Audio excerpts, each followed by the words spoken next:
আবু হুরায়রা রাদিয়াল্লাহু তাআলা আনহু বলেন, সামনের দিকে আগিয়ে বসতে হবে, একটু আগিয়ে বসুন তো, এই ছেলেরা একটু আগিয়ে বসো।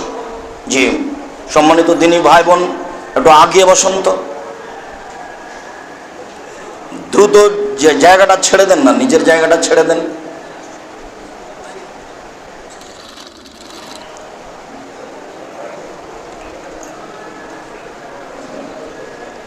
আবু হুরায়রা রাদিয়াল্লাহু তাআলা আনহু বলেন, রাসূল সাল্লাল্লাহু আলাইহি সাল্লাম বলেছেন, যারা বিউনাল নবী সাল্লাল্লাহু আলাইহি সাল্লাম, একজন পল্লীর বেদুইন গাঁওয়ার অশিক্ষিত মানুষ আল্লাহর নবীর নিকটে আসলেন।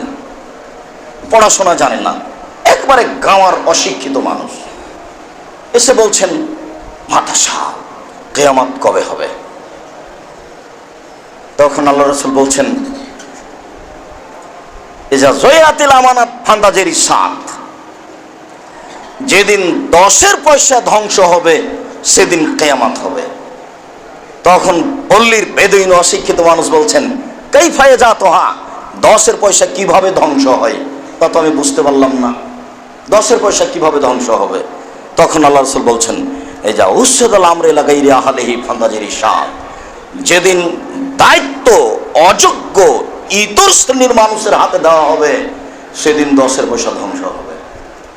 আপনি দেখেন হিসাব করে, যে যেখানে আছে দায়িত্ব পালন করছে, জেল সুপার হোক আর ভাইস চ্যান্সেলর হোক, যে হোক না কেন, কলেজে হোক আর বিশ্ববিদ্যালয় হোক, আর মসজিদ হোক আর মাদ্রাসা হোক, যেখানে আপনি দেখবেন সেখানে দেখবেন তার বিবেচনা বলে কোনো জিনিস নাই, ও মানুষই নয়, ও সমাজের দায়িত্ব পালন করছে।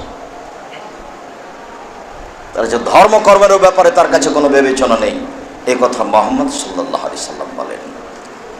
লম্বা হাদিসের এক অংশে জিবরাইল আমাদের নবীকে বলেন, আখবিরনি মাতাশা, কিয়ামত কবে হবে একটু বলেন। তখন আমাদের নবী বলছেন, মাল মাসউলু আনহা বিআলামা মিনাস সাইল, প্রশ্নকারীর চেয়ে প্রশ্নকৃত বেশি জানেন না। আপনি যেমন জানেন না কিয়ামত কবে হবে, আমি তেমন জানি না। আপনি যেমন জানেন না আমি তেমন জানি না। তখন আগন্তুক বলছেন, আখবিরনি আন আমারাতিহা, কিছু লক্ষণ বলেন। লক্ষণ কি দিয়ে বুঝবো হচ্ছে কিয়ামতের লক্ষণ, একটু বলেন তো এটা। তখন আল্লাহর নবী বলছেন, আনতালে দালামাত রাব্বাতাহা, যেদিন কাজের মেয়ে মালিককে জন্ম দিবে সেদিন কিয়ামত হবে। যেদিন দাসী মালিককে জন্ম দিবে সেদিন কিয়ামত হবে। ভাষা বোঝা গেল না? কাজের মেয়ে কি আর মালিককে জন্ম দেয়? এর অর্থ হলো, ছেলে মেয়ে যেদিন বাপ মায়ের সাথে কাজের মেয়ের মতো আচরণ করবে সেদিন কিয়ামত হবে। গালিগোলজ তো আছেই, এমনিতেও আছে স্বাভাবিকভাবে দেখবেন, বউ ব্যাংকে চাকরি করে, তো শাশুড়ি ওখানে আছে, তো তাড়াহুড়া করে গোসল করে শাশুড়িকে বলছে, আম্মা আমি তো আর কাপড় খাঁচতে পারলাম না, তা আমি চলে গেলাম, কাপড়টা একটু গোসলখানাতে আছে, খেঁচে শুকাতে দিয়ে। এটা বউও বলছে, তো শাশুড়ি বলছে, আচ্ছা ঠিক আছে যাও মা, আমি এটা রেডি করে রাখছি। হলো তো? রাসূল সাল্লাল্লাহু আলাইহি সাল্লাম বলেন, মানুষ যেদিন মায়ের সাথে কাজের মেয়ের মতো আচরণ করবে সেদিন কিয়ামত হবে। আর আপনাকে আমি প্রায় 20 বছর থেকে বলে আসছি যে আপনার বৈশিষ্ট্য হবে আপনার বাপের বৈশিষ্ট্য। আপনার বাড়িতে ফকির মিসকিন মেহমান খাবে, আপনার বাপের অভ্যাস ছিল মসজিদ থেকে ফকির ধরে আনা। বাড়িতে ছিল কিষান কামলা, আর আপনারা ছিলেন 10 জন, আপনার বাপ মা 12 জন, 2 জন কিষান কামলা 14 জন, রাতের 2 জন ফকির 16 জন। 16 জন মানুষের ভাত রান্না করতেন আপনার মা ঢেঁকিতে ধান ভেঙে। আপনার মায়ের কোনোদিন সমস্যা হয়নি। এখন আপনার স্ত্রী যেখানে রান্না করে সেখানে আছে গ্যাসের চুলা, সেখানে আছে ফ্রিজ। রাত 10টার সময় যদি কোনো মেহমান নিয়ে যান আর স্ত্রীকে বলেন, খালেদা একটু উঠো তো, মেহমান এসেছে, তাহলে নাক সিটকানি দিয়ে বলে, হ্যাঁ তুমি রাতে মেহমান নিয়ে এসেছো, হোটেল থেকে খাওয়া নিয়ে আসতে পারো নি?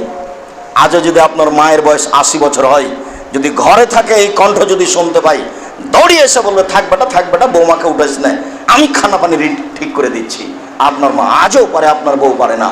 আমি এই বউকে তালাক দিতে বলেছি, তবে আদেশ করিনি, পরামর্শ দিয়েছি। বউকে ফিরে যেতে হবে আপনার মায়ের স্বভাবে, আর আপনাকে ফিরে যেতে হবে আপনার বাপের স্বভাবে। কখনো 150 চাউল রান্না করবেন না, হাফ কেজি থেকে শুরু করবেন। আপনার মায়ের স্বভাব ছিল 3 কেজি চাউল রান্না করা, 5 কেজি। আপনার মায়ের পাতিলটা মনে পড়ে না কত বড় পাতিল ছিল? এইরকম 1/2 কেজি থেকে 3 কেজি চাউল রান্না করবেন, বাড়িতে খাবে, ফকিরে খাবে, রাতে গরুতে খাবে, ছাগল ফকির মিসকিনে খাবে, পাখিতে খাবে। এই কোন অভ্যাস? যেটা 12টার সময় মেহমান এসেছে, তখন স্বামী স্ত্রী বলা বলি করছে, কি করবে কি করবে, যা রান্না করেছে এটা মেহমানকে দিলে তো শেষ হয়ে যাবে, এক কাজ করো চানাচুর বিস্কুট দিয়ে বিদায় করে দাও। এটা স্বভাব হলো?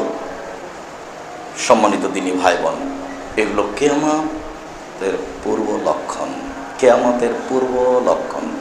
এর ফলে বিদ্যা উঠে যাবে, ওয়াকসরাল জাহাল, মূর্খতা বেড়ে যাবে,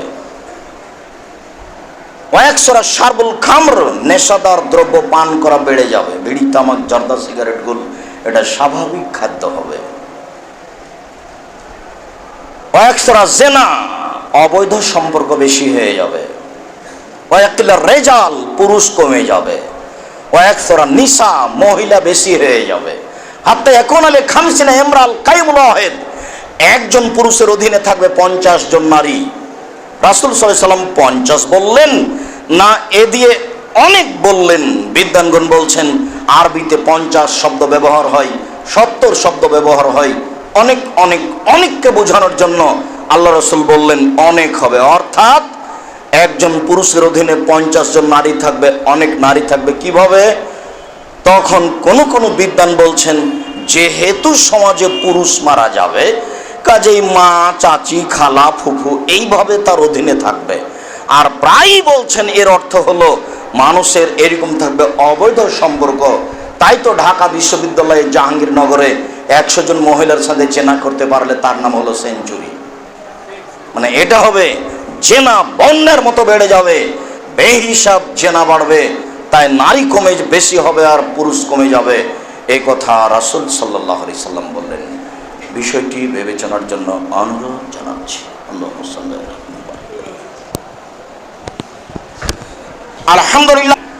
আল্লাহর কসম কিয়ামত হবে না হাত্তা এমর রাজুল আলাল কবরে, মানুষ কবরের পাশ দিয়ে হাঁটবে, ওয়ায়াতামাররাগু আলাইহি, কবরের উপরে পড়ে গিয়ে গড়াগড়ি পারবে আর বলবে এলাইতানি, ওরে আমার দুঃখ, ওরে আমার আফসোস, লাউ কুনতা মাকানা সাহেবে হাজাল কবরে, এই কবরবাসী যদি আমি হতাম তাহলে কত ভালো হতো।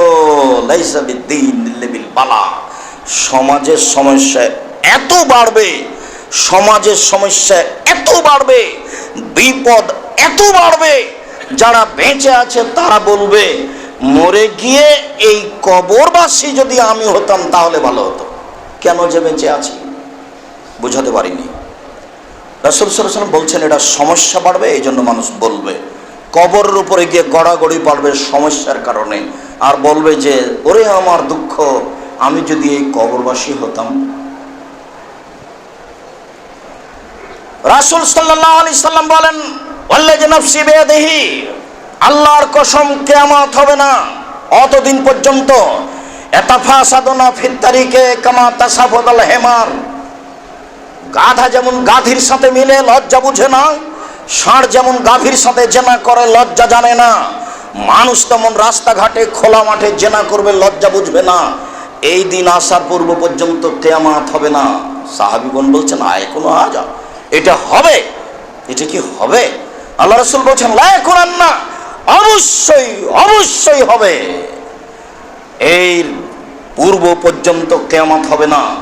গাধা যেমন গাধীর সাথে মিলে লজ্জা জানে না, ষাঁড় যেমন গাভীর সাথে মিলে লজ্জা বুঝে না, মানুষ তেমন রাস্তাঘাটে জেনা করবে লজ্জা বুঝবে না। যেটা আপনাদের সামনে চোখের সামনে ঘটছে। একজন যুবক একজন যুবতীকে ধরে বসে আছে রাস্তায়, কেউ কিছু বলে না। কোথায় জিয়াউর রহমান সাহেব মারা গেলেন, হাড়হাড্ডি নিয়ে এসে এখানে পুঁতে দেওয়া হলো।